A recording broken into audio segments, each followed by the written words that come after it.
রৌমারীতে ভারতীয় বাহিনী একটা ব্যাটালিয়ন দিয়ে প্রায় 800 ফোর্স আমাদের ক্যাম্প আক্রমণের জন্য আসে এবং সেখানে যুদ্ধ হয়, যুদ্ধে তারা হেরে যায় এবং ভারতের 400 সৈন্য সেখানে মারা যায়। আমাদের 3 জন শাহাদাত বরণ করে।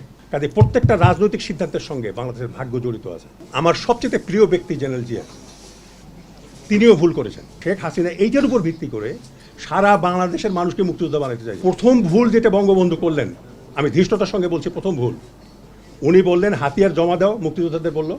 আমরা কিন্তু ক্যান্টনমেন্টে 82,000 মুক্তিযোদ্ধা ক্যান্টনমেন্টে, তখন আমরা তাদের লিস্ট করা হচ্ছিল কে আর্মিতে যাবে, কে ইপিআরে যাবে, কেউ নেভিতে যাবে, কে আর্মিতে যাবে, কে সিভিলে যাবে। এমন সময় উনি ফিরে এসে বললেন হাতিয়ার জমা দাও, বাড়িতে যাও, সার্টিফিকেট নিয়ে যাও। এই সার্টিফিকেট এখনও আর বন্ধ হয়নি। 4 লক্ষ মুক্তিযোদ্ধা হয়ে গেছে। এই যে বৈষম্য বিরোধী আন্দোলন যে শুরু কেন হলো?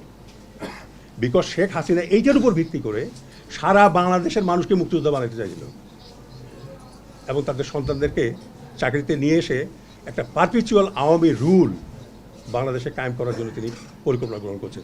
এই ভুলটা করে গেছে তার বাবা। আমার সবচেয়ে প্রিয় ব্যক্তি জেনারেল জিয়া, তিনিও ভুল করেছেন।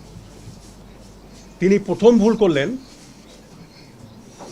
রাষ্ট্রবিরোধীদেরকে, যারা স্বাধীনতা বিরোধী ছিল তাদেরকে তিনি ক্ষমতায়ন করলেন।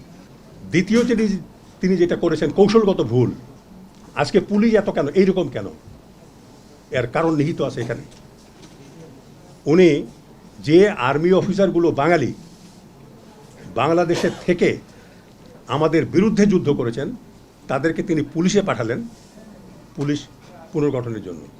2001 সালের 15-16 রাত পদুয়াতে, ওইটা ছিল আমাদের একটা মুক্তিযুদ্ধের ক্যাম্প, বাংলাদেশের 1.5 কিলোমিটার ভিতরে। ওইটা মুক্তিযুদ্ধের সময় আমরা, ওই ভারত আমাদেরকে প্রশিক্ষণ দিয়েছে। যাই হোক, আমরা চলে এসেছি ওখান থেকে, ভারত কিন্তু ওটা ছাড়েনি। ওখানকার ডেমোগ্রাফিক চেঞ্জ করে ফেলছে। বাংলাদেশের মানুষ যারা ছিল তাদেরকে বের করে দিয়ে খাসিয়েদেরকে নিয়ে এসে ওখানে বসিয়েছে। এরপরে আপনার ওইটাকে তারা কুক্ষিগত করার জন্য 10 কিলোমিটার দূর থেকে, বাংলাদেশের ভিতর থেকে তারা রোজ বানাচ্ছিল। ওই সময় শেখ হাসিনা ক্ষমতায়। আমি জানালাম সিচুয়েশন রিপোর্টের মাধ্যমে, একটার পর একটা পুরো কিছু ব্যবস্থা হয়নি। যখন হয়নি তখন আমি চিন্তা করে দেখলাম যে এইটা যদি তারা দখল করে নেয় আমাদের বাংলাদেশের ভিতর দিয়ে রোড বানিয়ে, ইতিহাস আমাকে ক্ষমা করবে না। তো আমি এবার স্টাফদেরকে ডাকলাম, জি শর্ট করুন। তারপরে ওইটা আমরা আক্রমণ করে দখল করে নেই। তার পরবর্তী পর্যায়ে রৌমারীতে ভারতীয় বাহিনী একটা ব্যাটালিয়ন দিয়ে প্রায় 800 ফোর্স আমাদের ক্যাম্প আক্রমণের জন্য আসে এবং সেখানে যুদ্ধ হয়, যুদ্ধে তারা হেরে যায় এবং ভারতের 400 সৈন্য সেখানে মারা যায়। আমাদের 3 জন শাহাদাত বরণ করে। শেখ হাসিনার সময় আমাকে ডিজিবিডিআর থেকে বদলি করে বগুড়ার জিওসি করা হয় এবং বেগম খালেদা জিয়া ক্ষমতায় আসার পরে ইন্ডিয়া একটা শর্ত দিয়েছিল যে জেনারেল ফজলুর রহমানকে চাকরি থেকে বের করতে হবে, নাহলে ডিজিবিডিআর লেভেলে কনফারেন্স হবে না। আমাকে 2002 সালের 17 মার্চ চাকরি থেকে অকালীন বাধ্যতামূলক অবসর দেওয়া হয়। আমি কথাটা এই জন্য বললাম, এরই পথ ধরে কিন্তু বিডিআর বিদ্রোহ হয় এবং পিলখানার ট্র্যাজেডি হয়।